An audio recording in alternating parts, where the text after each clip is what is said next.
या संदर्भामध्ये या सगळ्या चर्चांचा खूप मोठा आता रवंथ झालाय आणि हा रवंथ किती काळ आपण सर्वांनी मिळून करायचा हा एक मोठा प्रश्न आहे. मुळात अशा प्रकारच्या वारंवार चर्चा होणं हे दीर्घकाळ चर्चा होणं हे चुकीचं आहे आणि या संदर्भामध्ये राष्ट्रवादी पक्षाने त्यांच्या पक्षातल्या नेत्यांनी या संदर्भामध्ये स्पष्ट स्वरूपाची भूमिका सांगितली आहे. जयंत पाटील साहेब हे का भेटायला गेले याचं उत्तर, वर्षा निवासस्थानी का गेले याचं उत्तर त्यांनी दिलंय.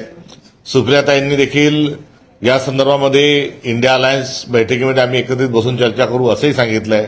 मात्र तरी देखील आता या चर्चा थांबता थांबत नाही. मला असं वाटतं की त्यांच्या बोलण्यावर आपल्याला विश्वास ठेवायला काही हरकत नाही आणि हा त्यांच्यावर आपण विश्वास ठेवत नसल्यामुळे जणू काही आता ओपन सिक्रेट झालंय अशा प्रकारचं एक वातावरण तयार केलंय. अशा प्रकारचं चित्र हे राजकीय दृष्टिकोनातून काही योग्य नाही. पार्थ पवार केंद्रात मंत्री होतील अशी शक्यता वर्तवली जाते. ते व्हावेत म्हणून त्यांच्याच प्रदेश उपाध्यक्षांनी एसीएमला पत्र लिहिलं आहे. त्यानंतर पटेल तटकरे यांनी मुख्यमंत्र्यांची भेट घेतली. एक सुप्त संघर्ष राष्ट्रवादी बघायला मिळतो. भाजपच्या आतल्यात संघर्ष, भाजपचा आणि एकनाथ शिंदेचा संघर्ष, या दोघांचा राष्ट्रवादीशी संघर्ष, राष्ट्रवादीच्या आतल्यात संघर्ष. त्यामुळे आता हे सत्ताधारी पक्ष जे आहेत हे महाराष्ट्राच्या करमणुकीचा जणू यांनी काही ठेकाच घेतला आहे असं म्हणायला काही हरकत नाही. त्यामुळे हा वगनाट्य आहेत का, हा तमाशा आहे का, महाराष्ट्राची हास्यजत्रा बंद करून आता यांच्यावरच सर्व एपिसोड सुरू करावेत असा एक फार मोठा प्रश्न हा महाराष्ट्राला पडला आहे. 20व्या दिवशी जंतर मंतरवर अखेर काँग्रेस पोहोचलेली आहे. त्या ठिकाणी वांगचुक यांचं जे उपोषण आहे या उपोषणातले मुद्दे आणि काँग्रेसचे मुद्दे हे एकच आहे आणि या सर्व मुद्द्यांच्या अनुषंगानं काँग्रेस हा खूप आधीपासून हा संघर्षात आहे. नीटचा पेपर यावेळेस पहिल्यांदा फुटला आणि नीटचा पेपर हा 71 वेळेस यावेळेस फुटला. मागच्या 70 वेळेसपासून मोदी सरकारच्या आम्ही याच्या विरोधात आहोत आणि यावेळेस देखील आम्ही जे मंत्री आहेत धर्मेंद्र प्रधान यांचा राजीनाम्याची मागणी जोरकस पद्धतीनेही केलेली आहे. आणि अशा काळामध्ये जे श्री वांगचुक जे आहेत हे काही पहिल्यांदा उपोषणाला बसले नाहीत. याआधी ते लडाखच्या स्थानिक भूमिपुत्रांना न्याय मिळावा आणि त्यांचे अधिकार जे स्थानिक पातळीवरचे अबाधित ठेवावे या अनुषंगाने देखील ते उपोषणाला बसले होते. 370 करण्याच्या एकंदरीत नादामध्ये भारतीय जनता पक्षाने लडाखच्या भूमिपुत्रांचा नाकारलेला अधिकार जो होता तो त्यांना पुन्हा मिळवून देण्याच्या अनुषंगानं काँग्रेस देखील त्या मुद्द्याचं समर्थन पहिल्यापासून करत आलेली आहे. आणि आता उपोषणाला बसल्यावर आज जरी आमचे त्या ठिकाणी कोणी प्रतिनिधी गेले असतील तर त्यांच्या मुद्द्यांशी आम्ही सहमत आणि आमचे आणि त्यांचे मुद्दे एकच होते. मात्र राहुल गांधी आणि काँग्रेस यंदा त्या आंदोलनाशी जोडून बघण्याची आवश्यकता नाही. मूळ मुद्दा आहे की मोदी का नाही गेले, मूळ मुद्दा आहे की मंत्र्यांनी राजीनामा का नाही दिला. त्यामुळे मूळ मुद्दा जो आहे मोदी का नाही गेले, मोदींनी का दखल घेतली नाही, मोदींनी या संदर्भात मन की बात का केली नाही हे आपण विचारायला तयार नाही. काँग्रेस गेली का नाही गेली का, राहुल गांधी काय म्हणतात, म्हणजे एकंदरीत मुद्दा सोडून दुसरीकडे भरकटण्याचं जे कौशल्य भारतीय जनता पक्षांनी काही हस्तकांना सोबत घेऊन जे चालवलंय त्याची प्रचिती या निमित्तानं मात्र येते. मूळ मुद्दा हा आहे की धर्मेंद्र प्रधान यांनी राजीनामा दिलाच पाहिजे आणि या उपोषणाची दखल नरेंद्र मोदी का घेत नाही.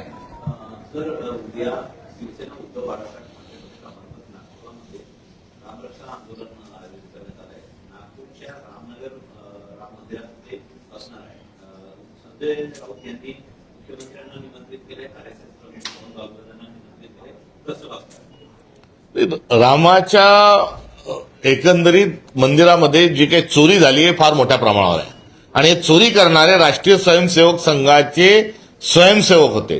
चोरी करणारे जे आहेत ते भारतीय जनता पक्षाशी घनिष्ठ संबंधित होते. चोरी करणारे जे आहेत यांची नियुक्ती देशाचे पंतप्रधान नरेंद्र मोदी यांनी केली आहे. नरेंद्र मोदींनीच राम मंदिराचं भूमिपूजन केलंय, नरेंद्र मोदींनीच राम मंदिराचं उद्घाटन केलंय आणि नरेंद्र मोदींनीच माहितीच्या अधिकारापासून राम मंदिराचा कारभार वेगळा ठेवलेला आहे. एवढं सगळं नरेंद्र मोदी आणि राष्ट्रीय स्वयंसेवक संघ करत असताना चोरी झाल्याच्या बाबतीत चुप्पी का साधलेली आहे. चंपतराय नावाचा अट्टल दरोडेखोर गुन्हेगार हा त्या ठिकाणी चोरी करतो, धोतर सीसीटीव्हीवर लावतो, सीसीटीव्ही गायब होतात, 1400 कोटीच्या राम मंदिरातल्या वर्गणीचं देणगीचं कुठे हिशोब नाही. ज्या विठा असंख्य भारतातून तयार झाल्या त्याचा कुठे नामोनिशाण नाही. 200 कोटीच्या चांदी सिद्धी समाजाची ती दिसत नाही. अनेक जडे व्यवहारात हे कुठेतरी गायब झालेले आहेत. एवढ्या कोट्यावधीचा भ्रष्टाचार असताना एक थातूर मातूर एसआयटी केली आहे. त्या एसआयटीची हैसियत काय, त्या एसआयटीची अवकात काय, तर ते ताटाखालचे 2 मांजर असणारे 2 अधिकारी त्यात नियुक्त केले. असे ताटाखालचे मांजराच्या अध्यक्षित प्रमुख उपस्थितीत जर एसआयटी केली आहे तर त्यामध्ये ते मांजर जे आहे ते फक्त शेपी ठरवणार आहे, ते गुरगुरी करणार नाही, कोणताही निकाल त्यातून येऊ शकणार नाही. त्यामुळे सुप्रीम कोर्टाच्या न्यायमूर्तीच्या अध्यक्षतेखाली पारदर्शक स्वरूपात या संपूर्ण प्रकरणाची चौकशी व्हावी हा मूळ मुद्दा आहे. आणि या मुद्द्याला आरएसएस भारतीय जनता पक्षी बगल देत आहे आणि रामरक्षेच्या निमित्तानं उभाटाने त्यांना जे निमंत्रण दिलं ते बरोबर आहे. मात्र त्याच्यात धमक आणि हिंमत असेल आणि ते खरंच रामभक्त असतील तर त्यांनी यावं.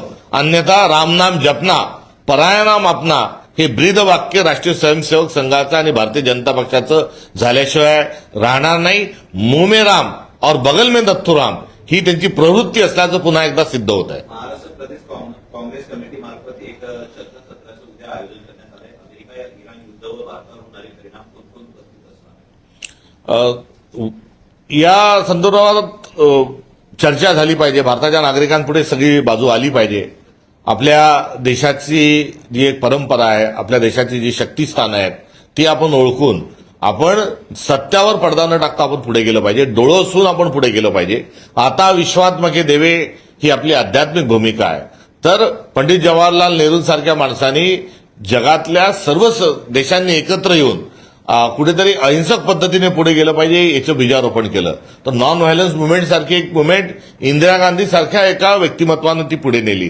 त्यामुळे आपण या अर्थानं जगामध्ये भारताची एक आध्यात्मिक राजकीय विश्वबंधुत्वाची विश्वमैत्रीची जी भूमिका आहे ती पुढे घेऊन जात असताना सुरक्षा विषयक कुठल्याही प्रकारचं चर्चा आणि डिस्कशन होत नाही. त्यामुळे वर्क लोकली आणि थिंक ग्लोबली हा जो भारतीय माणसाचं जे मनमस्तिष्क असलं पाहिजे तिथे आपण कुठेतरी जात नाही. विश्वगुरूसारख्या थोथांड घोषणा दिल्या जातात आणि त्यावर आपण खरोखर बलसागर भारत हो विश्वात शोभने राहो हे मूल्य जोपासण्यामध्ये कुठेतरी कमी पडतोय. उद्याच्या या चर्चासत्राच्या अनुषंगानं भारताची बलस्थानं आणि भारताला कोणाचा धोका आहे या संदर्भामध्ये एक वैश्विक चिंतन हे व्हावं आणि त्या वैश्विक चिंतनातून प्रत्येक भारतीयाने आपल्या देशाची अस्मिता जोपासत असताना विश्वामध्ये शांती नांदेल या अनुषंगानं स्वतःचं आचार विचार व्यवहार आणि उच्चार ठेवला पाहिजे. ही उद्याच्या एकंदरीत वर्कशॉपच्या अनुषंगानं असणारी अपेक्षा आहे.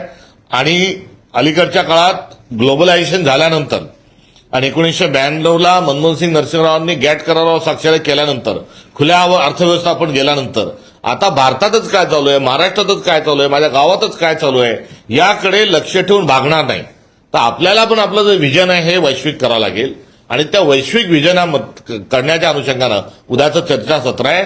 भारतीय जनता पक्ष आपल्या डोळ्याला झडपं ठेवून आपल्याला जे चालवत आहे त्या चालवण्यामध्ये ती झडपं डोळ्यापुढची काढून टाकावी हा एकंदरीत उद्याच्या चर्चासत्राच्या मागचा हेतू आहे. आपण विदर्भामध्ये खान उत्पादक क्षेत्र मोठ्या प्रमाणात आहे. मुख्यमंत्री देवेंद्र फडणवीस यांनी हिवाळी अधिवेशनामध्ये वचन दिलं होतं की खान बोनसच्या अनुषंगानं 20,000 प्रति हेक्टरी त्यांना देण्यात येईल. मात्र अजूनही कुठे सरसकट कर्जमाफी तर नाहीच आहे, मात्र खान बोनस अनुत्तरित आहे. आपण सांगितल्यानुसार मागच्या अधिवेशनामध्ये देवेंद्र फडणवीसांनी वचन दिलं, पण जिथे देवेंद्र फडणवीस वचन देतात तिथे नक्की घात आहे, नक्की धोका आहे आणि आता पाठीत खंजीर खुपसला जाणार आहे याची खात्री सर्वांना बाळगावं लागेल. अशा प्रकारचं एकंदरीत त्यांचं चरित्र आता हे महाराष्ट्रामध्ये मुख्यमंत्री म्हणून निर्माण झालेलं आहे. त्यामुळे त्यांनी जसे बोलले तसा चालय त्याची वंदावी पावले अशी म्हण आहे. मात्र याच्या उलट ते करतात. म्हणजे आपण काय करायचं, म्हणजे पायातलं काही काढायचं का काय काढायचं असं मी म्हणणार नाही, मात्र याच्या उलट ते करतात.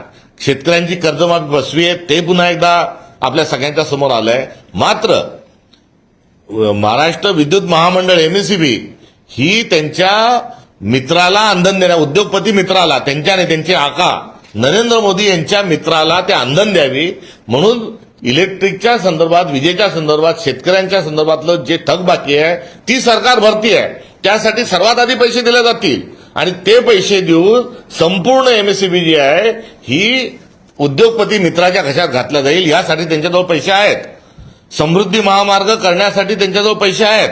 समृद्धी महामार्गातून 2000 कोटीचा भ्रष्टाचार करून 50 खोके एकदम ओके नावाचा नारा त्यांनी चिरंजीव हा अमर करून ठेवला. ते करण्याकरता त्यांच्याजवळ पैसे आहेत. लाडकी बहीणचे 2100 रुपये करण्याकरता पैसे नाही.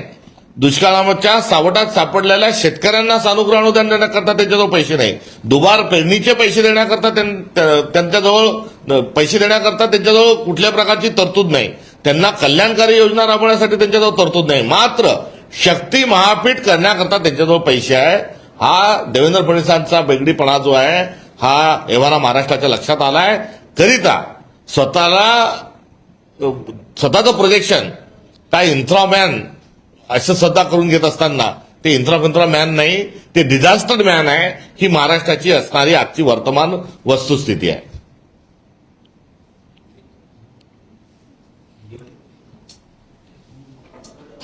राजनीतिक जो घटनाएं सामने आ रही है, लगातार बैठकों का दौर जारी है और इस अटकलें सामने आ रही कि एनसीपी जो है वो एनडीए के साथ जाएगी. चर्चा लगातार जारी है और बैठकें जो है उसमें हवा देने का काम कर रही है.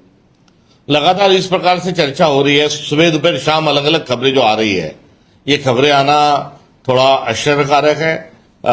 वास्तव में इस दल के जो नेता है उन्होंने बार बार लगातार कहा है कि हम इंडिया अलायंस के साथ हैं और इंडिया अलायंस के साथ ही हम 19 तारीख को सारे विषय के माध्यम से चर्चा करेंगे. मगर इसके बावजूद जो चर्चा हो रही है ये दुर्भाग्यपूर्ण है. राम रक्षा आंदोलन उद्धव जी का जाने वाले नागपुर में उन्होंने संघ प्रमुख और मुख्यमंत्री को पत्र लिखा है और कहा है कि आप भी आइए. राम नाम जपना पराया नाम अपना, ये राष्ट्रीय स्वयंसेवक संघ का और भारतीय जनता पक्षा का मूल मंत्र है. मुंह में राम और बगल में नथुराम, ये उनका किरदार है. और राम मंदिर में इतनी भयानक कांड होने के बावजूद ना मन की बात के माध्यम से प्राइम मिनिस्टर कुछ बोलने के लिए तैयार है, या राष्ट्रीय स्वयंसेवक संघ ढिंडोरा पीट रहा था कि विश्वस्त मंडल हमारा स्वयंसेवक है, ना उनको राष्ट्रीय स्वयंसेवक संघ निष्कासित करने के लिए तैयार है. तो राम मंदिर का जो भ्रष्टाचार है, ये भ्रष्टाचारियों का सारा संस्कार ये राष्ट्रीय स्वयंसेवक संघ का है और भारतीय जनता पार्टी का ही पाप कि राम मंदिर में चोरी हो रही है. और ऐसी स्थिति में राम की रक्षा करने का एक जो अभियान यूबीटी जो चला रही है उसमें उनको निमंत्रित करना वाजबी है. यदि उनमें हिम्मत है, नैतिकता है, राम के वो भक्त है तो जरूर उसमें वो पधारेंगे. उनको अंकित करें कि 20 तारीख को मेरे आंदोलन में शामिल हुई मोर्चे में, ना कि सलाह दी कि कोई अनशन खत्म करे. वांगचुक जी का ये अनशन जो है इसके पहले भी वो बैठे थे. मैं आपको याद दिलाता चलूं कि वांगचुक जी पर कोई उन पर केस या कोई मुकदमा न होने के बावजूद उनको एंटी नेशनल करार देते हुए भारतीय जनता पार्टी ने उनको राजस्थान की जेल में भी सलाखों के पीछे डाला था. उनको सलाखों के पीछे डालते समय भी कांग्रेस ने उस चीज का खंडन किया था. इतना ही नहीं तो 270 को लगाने के चक्कर में जो लद्दाख का भूमिपुत्र है उसके अधिकारों का हनन हुआ था, उसको लेकर भी अनशन को लंबा बैठे थे. उस स्थिति में भी लद्दाख के लोगों के साथ कांग्रेस थी और आज उनकी जो मांग है उस मांग को उनसे कई पहले से कांग्रेस भी उसी को उठा के लेके आगे चल रहा है. इसलिए हर हाल में जो धर्मेंद्र प्रधान है उनका इस्तीफा होना चाहिए और नीट के एग्जाम में पारदर्शिता जरूर लाना चाहिए. राहुल गांधी गए नहीं गए, कांग्रेस का क्या स्टैंड है, ये मुद्दा नहीं है.